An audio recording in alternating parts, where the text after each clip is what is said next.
আবার আপনারা জানেন যে ভুয়া মামলাও হয়েছিল প্রচুর। এই ভুয়া মামলা কিন্তু এখন যারা সরকারি দল অর্থাৎ বিএনপি নেতাকর্মীরাই করেছে। ফলে এই পুরো বিষয়টাই কিন্তু আসলে একটা সুরাহা লাগবে এবং এই বিচার এবং সংস্কার এটা কিন্তু আসলে সরকার দল বা বিরোধী দলের বিষয় না, এটা জাতীয় ঐক্যমত্যের ভিত্তিতেই এটা নিশ্চিত করতে হবে। ফলে আমরা বিচার সংস্কার এবং এই দুর্নীতি প্রশ্নে আমরা কিন্তু বিন্দু পরিমাণ ছাড় দেব না। আপনি এই গণভোট বাতিল হয়ে যায় তাহলে কিন্তু এই নির্বাচনও প্রশ্নবিদ্ধ হবে, কারণ এই নির্বাচন আপনি কোন সংবিধান অনুসারে করেছেন? এই নির্বাচন তো সংবিধান অনুসারে এই সময় নির্বাচন হওয়ার কথা না, অন্তর্বর্তী সরকার হওয়ার কথা না, গণভোট কোনো কিছুই হওয়ার কথা না। বিদ্যমান সংবিধান তো আগের সংবিধান, এই সংবিধান অনুযায়ী আগের সরকার বহাল থাকার কথা।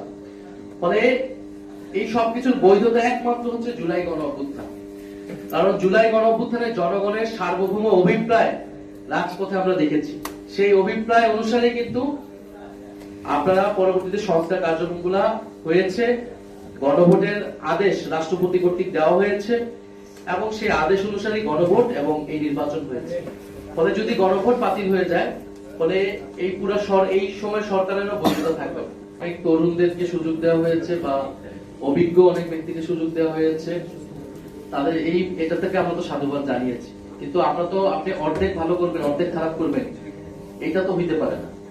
আমরা তো চেয়েছিলাম পুরো মন্ত্রিসভা এমন একজনও থাকবে না যার বিরুদ্ধে প্রশ্ন তোলা যায়। সেই জায়গা থেকে যাদের বিরুদ্ধে প্রশ্ন এসেছে আমরা তুলছি, সেটা যাতে পুনর্বিবেচনা করা হয়। কারণ না হলে এই মন্ত্রিসভা আসলে জনগণের যে আকাঙ্ক্ষা, দুর্নীতির বিরুদ্ধে যে অবস্থান, সেটা তো আসলে নিশ্চিত করতে পারবে না। কারণ আপনি দেখেন আরো এরকম কয়েকটা বড় বড় বাজেটের মন্ত্রণালয়গুলো দেওয়া হয়েছে বিভিন্ন ব্যবসায়ী এবং যাদের ঋণগ্রস্ত যারা।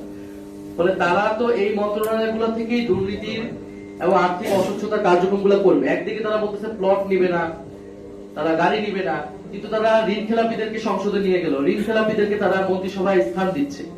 ফলে আপনি বৈধ সুবিধাকে অস্বীকার করে জনগণের সামনে সাধু সাজা হচ্ছে, কিন্তু অন্যদিকে কিন্তু ঋণ খেলাপি দুর্নীতিগ্রস্ত ব্যক্তিদেরকে বড় বড় বাজেটের মন্ত্রণালয় দেওয়া হচ্ছে যাতে সেই সকল মন্ত্রণালয় থেকে দুর্নীতির সুযোগ তারা পায়।